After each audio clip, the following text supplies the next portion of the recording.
There's this new Scooby-Doo spin-off show called Velma, and it is garbage. This is the worst thing I've seen in a while, and it's so bad, in fact, it made me upset. You know how Scooby-Doo is kinda like meant for kids? Well, this show isn't. This show is meant for adults, which I did not know before turning it on. As soon as the episode starts, it becomes very apparent that this show wants to be edgy so badly, so it starts with this line in the intro. This is my story, told my way.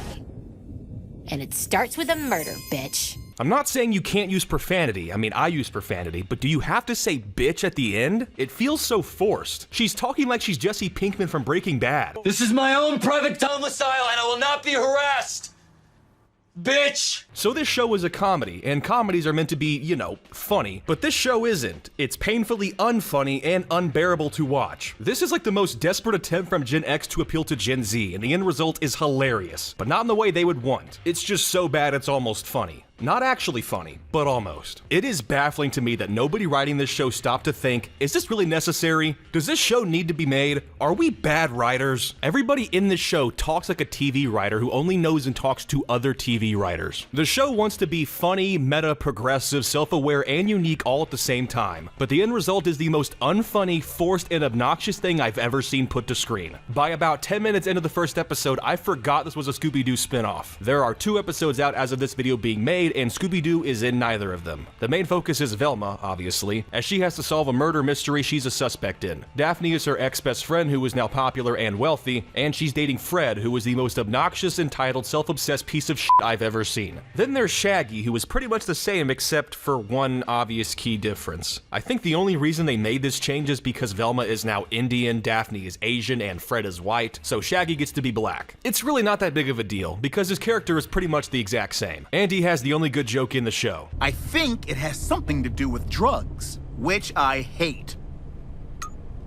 The original Scooby-Doo series is fun to watch because it's about a group of youngsters who solve mysteries. In each episode there's a new mystery, and by the end it gets resolved. It's a very simple setup that works very well, and it's made a lot better when you have good characters. Each member of the mystery gang has a distinct personality and attributes, and they all behave in different ways. So for comedic relief, you pair them together, and they bounce off each other very well. It's really not that deep, and that's kind of the point. Scooby-Doo has never been complex. We never needed a backstory for Velma, Daphne, Fred, and Shaggy. The Scooby-Doo stories never addressed this, because A, it was never important, and B, one can assume that it was never entertained because it wouldn't make for a good Scooby-Doo story. But this show is not about Scooby-Doo. It's an adult cartoon about a character from Scooby-Doo and does not feature the titular talking dog. I do not feel as if there is an ounce of heart, soul, or passion involved when I watch this show. Hell, I would rather watch the 2002 Scooby-Doo movie than this garbage. This show has nothing to do with the original Scooby-Doo mysteries. And honestly, it's insulting that this show gets to even use the Scooby-Doo IP. Okay, just to show you all how bad it is, I will play a clip from the first episode, and just remember, this show is connected to Scooby-Doo.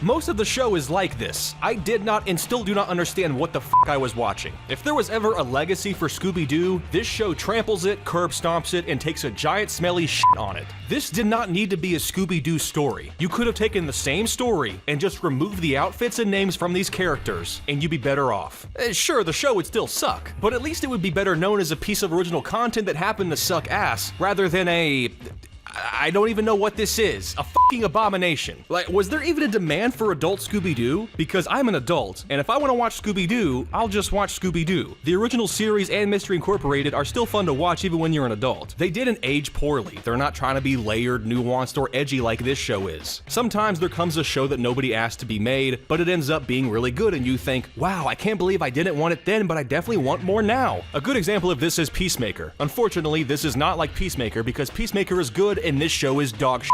If you have kids who like Scooby-Doo, please do not show this to them because it is not appropriate, but also do not watch this yourself because you will lose brain cells. It is baffling to me that this show was not only greenlit, but conceived, reviewed, edited, and produced and released to the public. Yes, it is that bad. I watched the first episode and decided to make this video. As I wrote this script, I turned on episode 2. So, did the show get better? No, it did not. This show might get better as it goes along, but I'm not gonna be watching, so I don't give a shit. This show is not funny, it's not witty, it's not clever, it's not original, it's not unique, it's not entertaining, and it's not enjoyable to watch. I urge you to watch literally anything else because this show was such a waste of time. How Warner Brothers scrapped Batgirl and a bunch of other shit but never considered letting go of this is beyond me. The show may not be done airing, but I am done watching it, so the final verdict is, holy shit, this is bad, don't watch it. Please consider subscribing to Rem Decor's YouTube channel. He's a YouTuber who I really liked, and I think you all will like him too. So subscribe and like this video. Thank you, Jack.